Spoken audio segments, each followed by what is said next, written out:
Tara na, ikot na tayo sa kalsada, kwento'y sabay nabubuo. Gas man o kuryente, tuloy ang biyahe. MV Motovlog, samahan mo ko pare.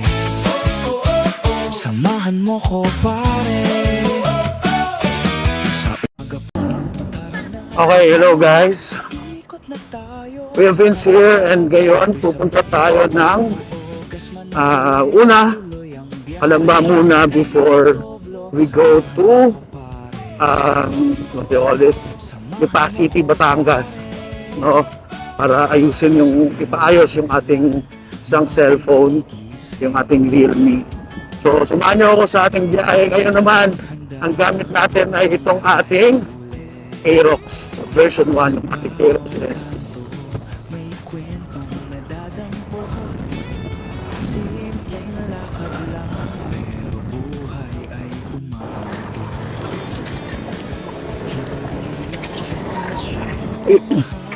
Okay, so hello guys, nandito tayo sa pagsunan natin na ito pala yung dapat mag-30.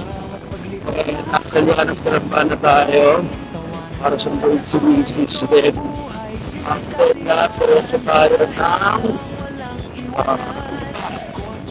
Batangas. So, yan, daming basura. Pang walang pick up ngayon Dami yun. Okay.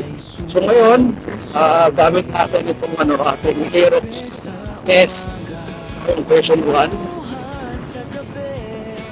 Medyo malayo kasi yung ruta natin ngayon and nagmamabilis tayo. So, kasi 5 PM ang sarado ng service center sa Lipa.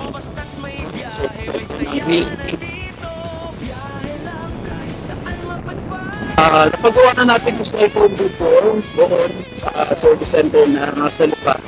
Kaya alam na natin kung saan tayo pupunta po sa Big Complex. Malapit sa may Robinsons, Lipa.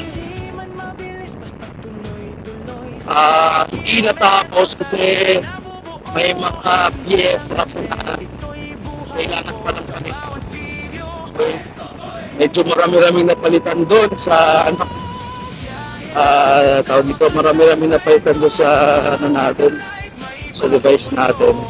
Medyo nahuli lang nag-post ako dun sa group ng Realme GT Master. Marami palang nagbebenta nga ng yung kanilang mga old devices. Kaysa nga naman nakatambak, yung iba, sira ang screen, ayaw nang ipagawa, may bago ng cellphone. Di mas okay nga naman na ibenta na lang nila pang parts out or dun sa mga gusto ng mga mura-murang cellphone. Yung iba ginagawa nila, pinapalitan nila ng instead of AMOLED, yung LCD nila, na lang yung mga regular screen. Medyo maano talaga yung AMOLED. Kasi board yung sira pati battery. Tapos yung yung subboard, pati yung subboard na sira, kaya pala hindi siya nagcha-charge. At ano pa ba, camera module, tapos yun nga, nag-text din yung fingerprint module, at saka yung ngayon, yun yung gagawin, yung natitirang sira, so yung fingerprint module, yung sensor ng fingerprint at saka yung anong tawag dito, yung macro lens. Kasi every time na magpo-portrait mode, kaya super macro, siya, nagpo-force close dahil nga sira yung lens. Okay? So sabi nung tech, na-deads yung board at pati yung ibang mga dahil tinry let's go, yeah. Pinalik pa daw yung board, may nag-short na daw yun, so meron pa daw meron sila tinatawag na back back something, So, nung sinalpak, pati yung battery sinalpak, ayun, na-deads daw lahat. Kaya medyo malaki na yung gastos. Pero sulit naman kasi happy si Mrs. No, doon sa device, sa cellphone. Napakaganda pa kasi ng camera nun. Wala akong masabi. Pagkagawa, ang dami kong selfie, ang dami kong picture na na-capture. Kasi ang linaw. So ngayon, dito na tayo sa Santa Cruz. Okay, so sige, tayo muna tayo. Tara na, ikot na tayo sa kalsada, kwento'y sabay na bubuo. Kung itong nasa unahan ko, alam nyo ba, dati gusto ko to. GD na GX3 Pro. GX3 Pro. Natutuwa ako. Fan ako ng ano yun, ng GD. Simula yun sa Coolray. Then, yeah, GX3. Ngayon, wala muna. Taas ang gas.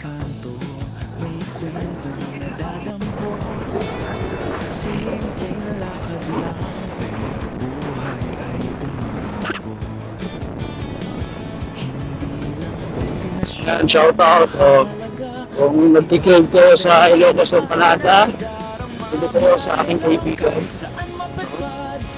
Diyan po sa FNA Romano Restaurant. Sa purutan ng Panada dyan.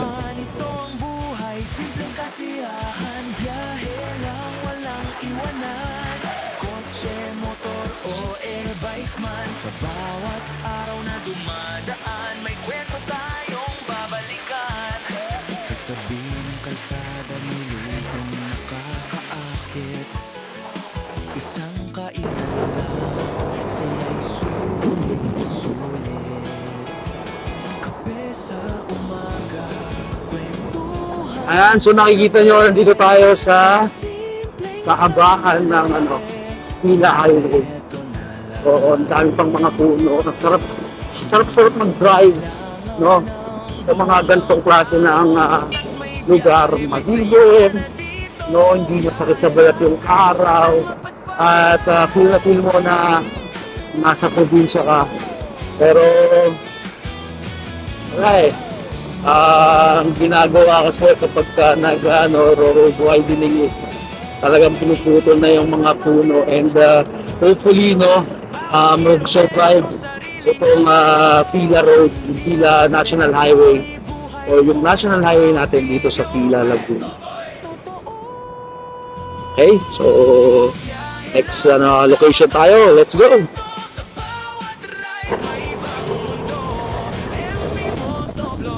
Okay, so labas na tayo ng Victoria, Laguna. Kalawan na po itong pasunod. So, nandito na tayo sa highway.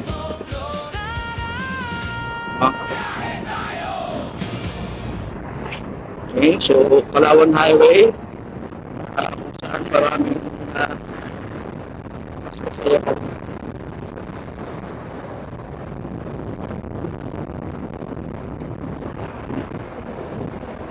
Sa gabi po, ang ganda na po dito. Napakaganda ng bumiyahe, maliwanag sa gabi. Escargo. Dito rin po kami bumili ng property ng bahay sa subdivision. Kalawan. So, nalatas lang ng aga 6, aga 7 o aga 8 sa Fiesta Park.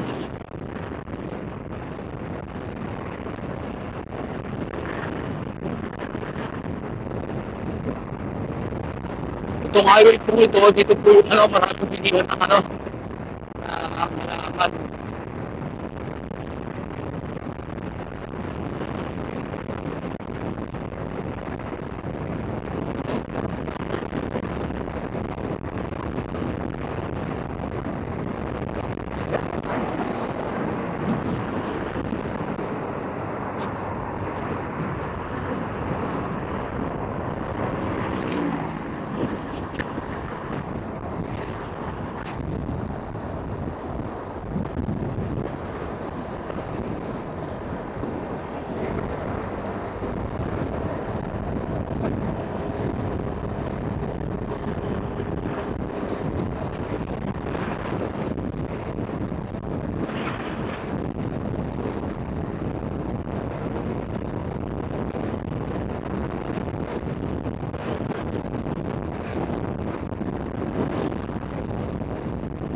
Ayan, so dito po makikita nyo na no, yung mga bahay.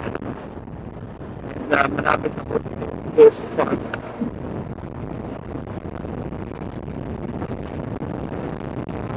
So yan po yung test natin sa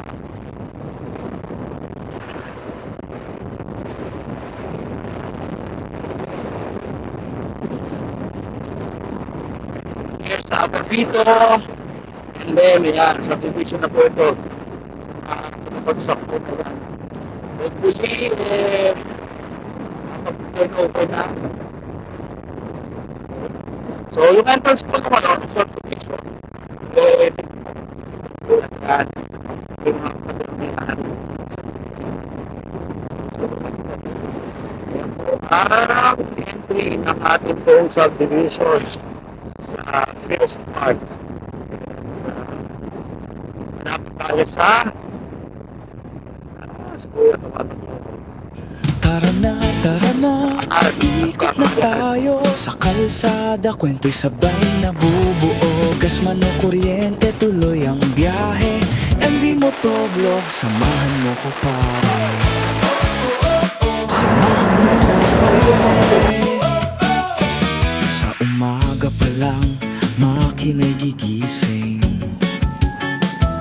Kotse man o motor, handa nang bumiyahe ulit. Sa bawat kanto, may kwentong nadadampot. Simpleng lakad lang, pero buhay ay umaabot. May Hindi lang destinasyon